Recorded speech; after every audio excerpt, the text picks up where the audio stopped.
I achieved the American dream, and it was awful. Posted at finance.yahoo.com and written by Darlena Kunha. The year was 2008. I was 25, pregnant with twins, and very much in love. We had just hit the quintessential American rite of passage. We bought our first home. The large open floor plan beckoned us. Before the ink was dry, we'd bought a lawnmower, buckets of paint, and some new appliances. We were all in. We wanted to get as much done as we could before the babies came. A month later, my husband brought home a pink slip, and the housing market died a fiery death, both results of the economic crash. Overnight, instead of a homeowner's blissful daydream, the house became a nightmare we couldn't afford. We'd purchased the house for $240,000. Just weeks later, it was worth less than $150,000. Our mortgage stood at $1,200 a month, plus utilities, taxes, insurance, and everything that goes with the American dream. And before we could even process all this and figure out how to move forward on my meager $40,000 salary, the twins came early. We found ourselves trapped in a hospital for 10 days while my tiny babies struggled to live and get bigger. In just 2 months, we had gone from 2 people on the brink of traditional adult life to 4 people unable to afford the most basic necessities. We struggled to feed our children and make ends meet, delving into our savings to cover the mortgage and other bills until that was totally depleted. Then we moved on to the life-saving state and federal programs available to people who have fallen on hard times. And then things got worse.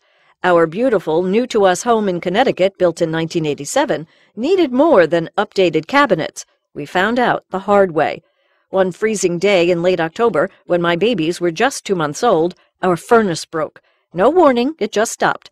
Nothing cements the fear of poverty and the shame of helplessness like looking at your 2 newborn children swaddled in 6 layers, crying in the cold of your home. We paid for a new furnace, having no other choice, the cheapest on the market. Then another thing broke, and another.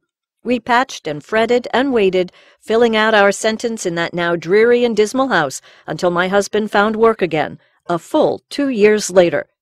With nothing left, we moved across the country, rented a condo for the cheapest price we could find, and tried to start a new life.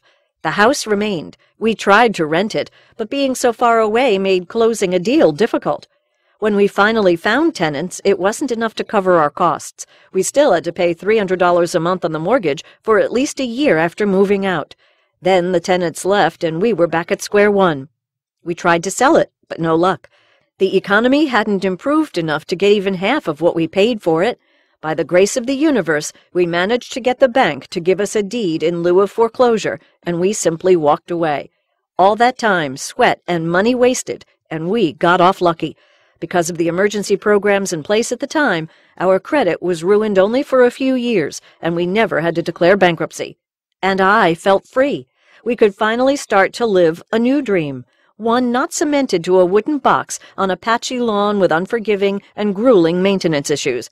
It's been 6 years. Our credit is clear. We're renting a house, but soon the rent will go up to an amount we can't afford.